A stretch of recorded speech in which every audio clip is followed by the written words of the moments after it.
It's November 2025, and it's the phase of designers and buyers traveling over to the Far East or anywhere that their planned production is to give the final developments and tweaks and to produce the final samples ready for planned production.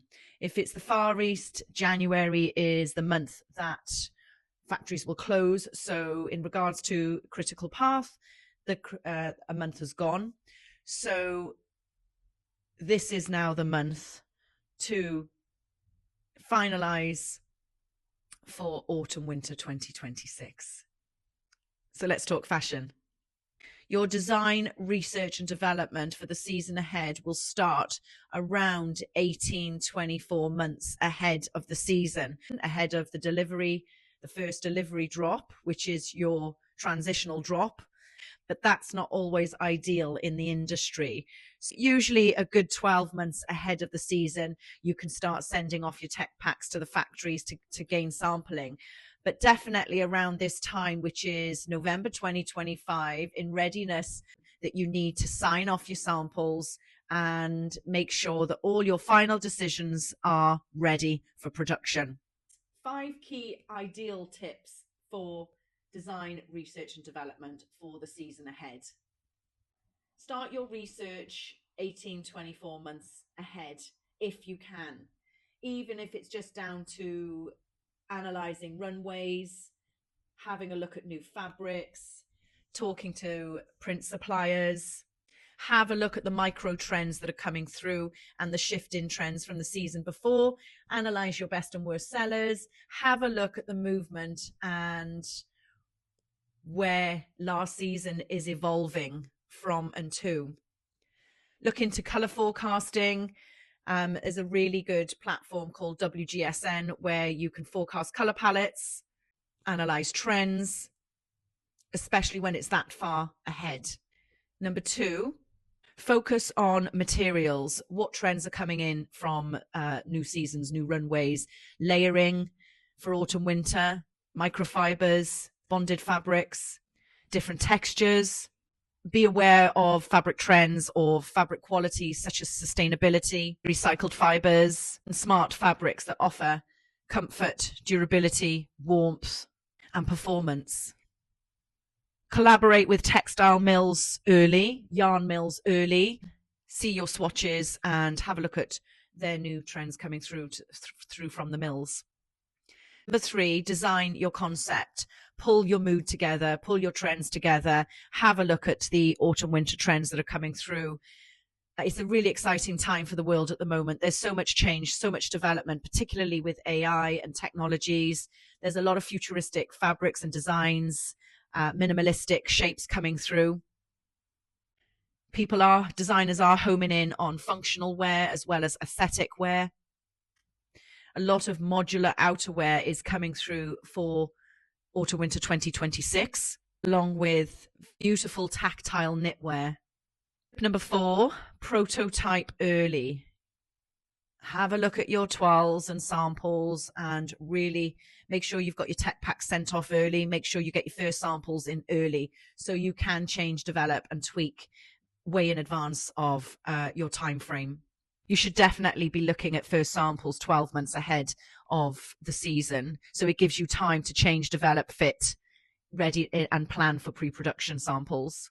Tip number 5, refine your samples at least 6 months ahead of your delivery that's planned. Give yourself enough time so you have at least a month spare before on the autumn winter cycle. Make sure you're ready for pre-production around December. So you've got the whole month of January that will be closed if you're doing production in China.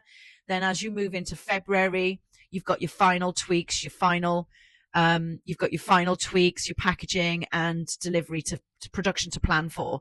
You will have then, of course, your production lead time, depending on the type of factory and product that it is. That could take anything up to the actual garments being on the production line. That could take anything up, depending on your quantities, that could take anything up to 30 days, possibly even beyond.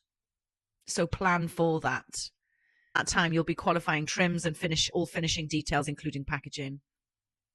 If you try and start this development and design process as early as possible, and make sure then you give yourself a good 6 solid months to sign off your final samples with the factory, and plan for your pre-production samples, signing all the final elements off, always referring back to your mood board, your original themes, your original inspirations, then this will really help you to keep on track for your delivery. If you keep to these refined tips and give yourself a process to follow, give yourself enough time for the final tweaks, the final amendments, signing off trims, signing off finishings.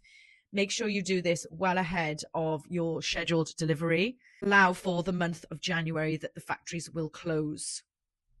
An autumn-winter season will be delivered around June, July, depending on the store and the size of the range, and that will be your transitional range. September and October will be your main hit of your main autumn-winter designs and collection. November onwards will be your high winter, a peak within that period, such as Christmas or holiday season. That's when those styles will fall.